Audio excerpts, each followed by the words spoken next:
Bismillahirrahmanirrahim. Assalamu alaikum. Dear students, in this lecture we will learn how to use SPSS in finding the correlation, rank correlation and simple correlation. A question is taken from the reference book, page 427. The problem number is 10.30. Obtain product moment coefficient of correlation. This is actually the Pearson correlation coefficient. Product moment or Pearson are the same. So, for the given data in which A and B are given and values are given, not ranks. So, product moment will be calculated from these values. Rank the values and hence find a rank correlation coefficient between the two sets. Further, in the next step, we have to find the ranks, both of these A and B columns, and then find the rank correlation between these two computed columns. ठीक है जी, तो पहले हम given data जो है उसको consider करेंगे और फिर उसके बाद इनको रैंक करेंगे। रैंक करने के बाद रैंक्स के बिटवीन भी कोरिलेशन फाइंड करेंगे। तो चूंकि एक्चुअल डेटा जो आपके पास क्वांटिटी में एग्जिस्ट कर रहा है, क्वांटिटेटिव डेटा है, इसमें प्रोडक्ट मोमेंट हम फाइंड करेंगे और इसमें जो एसपीएसएस हम यूज़ करेंगे तो आप याद रखिए कि प्रोडक्ट मोमेंट के लिए हमने जो मैयर लेना है वो स्केल लेना है। ठीक है जी, तो एसपीएसएस ओपन करते हैं। सबसे पहले हम ये एसपीएसएस ओपन हो गया। ए और बी जो दो वेरिएबल्स हमने इसमें उनका नाम रखा है। अब आप ज़रा देख लीजिए कि इसमें न्यूमेरिक है। चूंकि डेटा आपका डेसिमल में था तो इसलिए ये 2 डेसिमल तक रखा हुआ है। इसका 1 डेसिमल तक भी रख सकते थे। उसके बाद आप देखिए कि इसमें जो मैयर लिया है वो स्केल लिया है। दोनों जो ए और बी के सामने मैयर्स लिए हुए हैं वो दोनों ही स्केल है। उसके बाद आपने दो वेरिएबल्स और डिफाइन करने हैं रैंक्स के लिए। तो आपने उनके नाम रख लिए R A and R B और इनके लेबल्स में हम क्या लिख सकते हैं यहाँ पे, this is actually rank of A, capital A, और नीचे अब लिखेंगे रैंक ऑफ कैपिटल बी। ठीक है जी, तो ये लिख दिया हमने। और इसमें जो मैयर लेना है आपने वो ऑर्डिनल लेना है। ठीक है जी, दोनों रैंक्स को हमने ऑर्डिनल टाइप का सेलेक्ट किया। उसके बाद आपने वेरिएबल व्यू से डेटा व्यू की तरफ आना है और जो दो कॉलम्स आपको ए बी में गिवन थे वो दोनों के दोनों आपने एज इट इज़ इसमें एंटर कर देने हैं। ठीक है, ठीक है, आपके सामने दोनों एंटर हो गए। आपने क्या करना है अब इसमें प्रोडक्ट मोमेंट, पार्ट 1 जो आपका क्वेश्चन है उसमें क्या था, प्रोडक्ट मोमेंट कोरिलेशन कोएफिशिएंट। तो आपने क्या किया, एनालाइज को क्लिक किया। ठीक है, उसके बाद कोरिलेट में गए, बाईवेरिएट में गए। आपको पता है भी हमारे दो कॉलम्स खाली पड़े हुए हैं, लेकिन अगर ना भी खाली होते तो भी हमने किनको सेलेक्ट करना था, फर्स्ट 2 कॉलम्स जो कि स्केल टाइप के हैं। आप देखिए उनके साथ जो उसका आइकन बना हुआ है वो रूलर का बना हुआ है। ठीक है, तो आपने ए को सेलेक्ट कर लिया और फिर उसके बाद बी को सेलेक्ट कर लिया और by default Pearson correlation coefficient check box है, आपने इसकी ओके कर दिया। ओके करने के बाद आपके पास जो रिजल्ट आ रहा है वो यहाँ पर -0.538, यानी कि ए और बी नेगेटिवली कोरिलेटेड है। ए अगर इंक्रीज करता है तो बी डिक्रीज करता है, as A increases B decreases, यानी दोनों एक दूसरे के ऑपोजिट जा रहे हैं। There is inverse relationship between these two variables A and B. ठीक है, बहुत स्ट्रांग नहीं है लेकिन मॉडरेट है, 0.5 के क्लोज है। मॉडरेट नेगेटिव कोरिलेशन एग्जिस्ट कर रही है। ठीक है, उसके बाद हम क्या करेंगे, इस आउटपुट विंडो को यहाँ से मैं मिनिमाइज करती हूँ। अब हम इसको रैंक्स असाइन करेंगे। आपने क्या करना है कि सबसे पहले चूंकि अब देखेंगे सारा ही डेटा सिंगल डेसिमल तक है, तो मैंने क्या करना है कि इसको सिंगल डेसिमल तक कर लूँ ताकि हमें इसको देखना और समझना, व्यू करना और आइडेंटिफाई करना आसान हो जाए। ठीक है जी, तो डेटा व्यू में गए। अब आपके सामने ये डेटा एग्जिस्ट कर रहा है। सबसे पहले आपने ए कॉलम को लिया। ठीक है, ए कॉलम में जो हाईएस्ट वैल्यू एग्जिस्ट कर रही है 7.4, 9.0, 11.0, 2.5, 4.6 एंड 6.5, हाईएस्ट वैल्यू क्या एग्जिस्ट कर रही है, 11। तो हम इसको रैंक 1 दे देंगे। ठीक है जी, दिस इज रैंक 1। अच्छा, उसके बाद आपकी उससे छोटी वैल्यू जो है वो 9 एग्जिस्ट कर रही है, इसको हम रैंक दे देंगे 2। उससे लेस वैल्यू है 7.4, so it must be 3. 6.5, so rank 4 is assigned. 4.6, rank 5 is assigned, and 2.5 is rank 6. ठीक है जी. नॉन रिपीटेड वैल्यूज़ थी, सिंगल वैल्यूज़ आपने रैंक्स की सबको एक एक मिल गई है. अब आपने रैंक देना है बी कॉलम जो है उसमें हाईएस्ट वैल्यू देखनी है कि वो क्या एग्जिस्ट कर रही है. 12.6 एग्जिस्ट कर रही है, इसको आपने 1 असाइन कर दिया. ठीक है.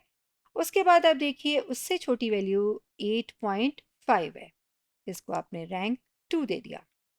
ठीक है. 8.5 के बाद आपके पास है 6.7, इसको आपने रैंक 3 दे दिया.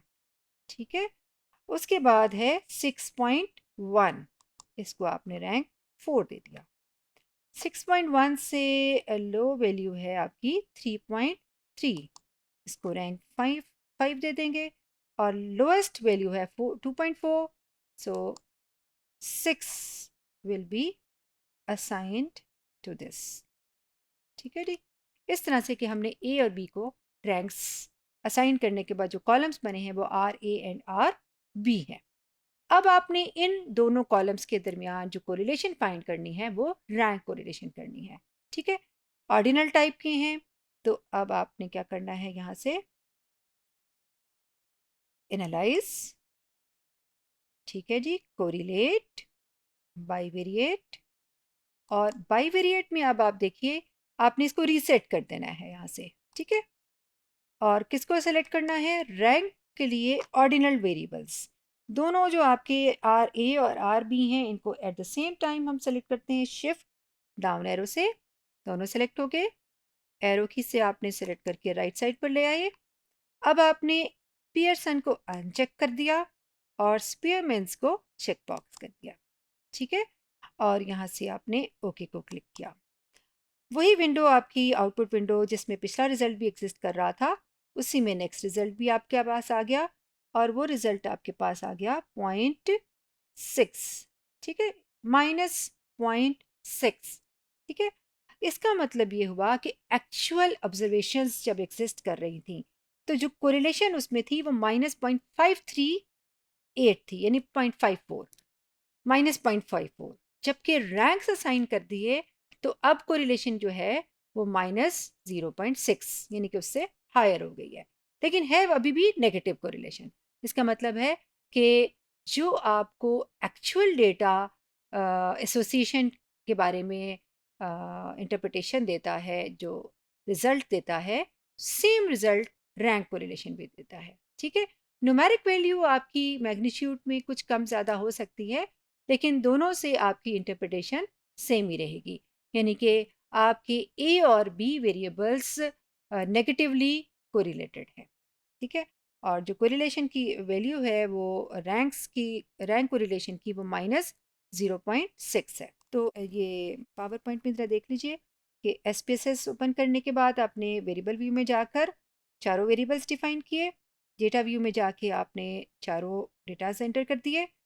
फिर आपने दो वेरिएबल्स ऑर्डिनल के सेलेक्ट करने हैं और आपने उसकी वैल्यू फाइंड आउट की ऑर्डिनल की. क्योंकि ऑर्डिनल था तो आपने ऑर्डिनल के लिए स्पेयरमैन सेलेक्ट करना है यहाँ से, और उसका रिजल्ट कितना आ रहा है, -0.6. तो आप इसको capital R is equal to -0.6 इस तरह से भी लिख सकते हैं, या आप R स्पेयरमैन्स -0.6, ठीक है, इस तरह से लिख सकते हैं.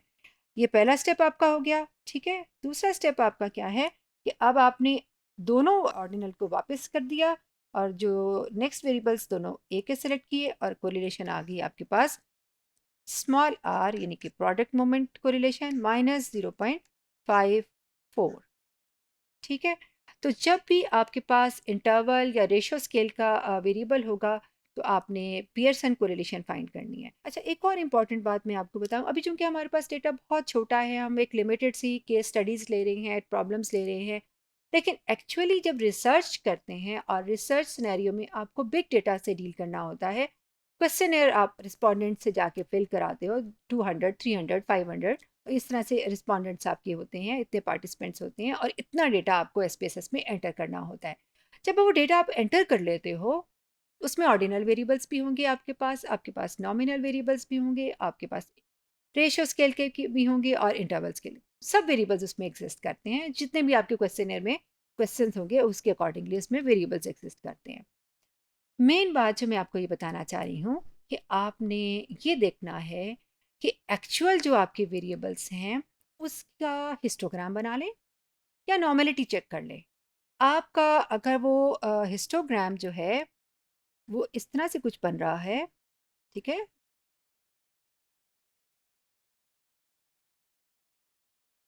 तो आप कह सकते हैं किसी हद तक ये नॉर्मल को फॉलो कर रहा है। तो आपकी प्रोडक्ट मोमेंट जो कोरिलेशन कोफिशिएंट है वो बेहतर रिजल्ट देगी, ठीक है, क्योंकि ये पैरामेट्रिक की कोरिलेशन फाइंड करती है, स्ट्रेंथ ऑफ रिलेशनशिप। जब आपकी नॉर्मेलिटी की एजम्पशन वायलेट हो रही है, यानी कि आपका उस वेरिएबल में जितना भी डेटा है, अगर उस डेटा का आप हिस्टोग्राम बनवाते हो और वो ऐसा नहीं बनता बल्कि वो आपका स्क्यूड फॉर्म का बनता है, ठीक है, फॉर एग्जांपल इस तरह से कुछ बन रहा है कि आपकी जो हाइट है कुछ इन इंटरवल्स में डेटा ज़्यादा है और बाद में आके ऐसे कुछ थोड़ा सा कहीं डेटा एग्जिस्ट कर रहा है। अब ये जो डिस्ट्रीब्यूशन है ये आपकी स्क्यूड डिस्ट्रीब्यूशन है, नॉर्मल को फॉलो नहीं कर रही।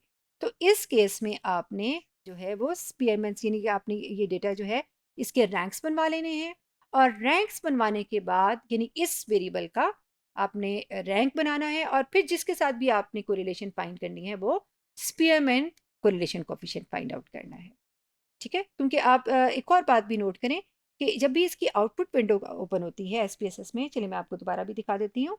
आप नोट करें यहाँ पे क्या लिखा हुआ है, नॉन पैरामेट्रिक कोरिलेशंस, ठीक है, तो स्पीयरमैन्स नॉन पैरामेट्रिक कोरिलेशन है, जबकि प्रोडक्ट मोमेंट पियर्सन कोरिलेशन जो है वो आपकी पैरामेट्रिक कोरिलेशन है। इसीलिए उसके साथ कुछ नहीं लिखा हुआ है, वो सिंपल कोरिलेशन लिखा हुआ है, ये जो ऊपर वाले टेबल में लिखा हुआ है, ठीक है। तो आपने नॉर्मेलिटी के एजम्पशन को भी चेक करना है जब भी रिसर्च प्रॉब्लम आपके सामने आएगी। तो ये आपका एसपीएसएस जो था, इसमें रैंक कोरिलेशन के हमने दोनों मेथड्स एक सेम एग्जांपल एक सेम क्वेश्चन में अप्लाई करके देख लिए और उसको इंटरप्रेट किया। Thank you.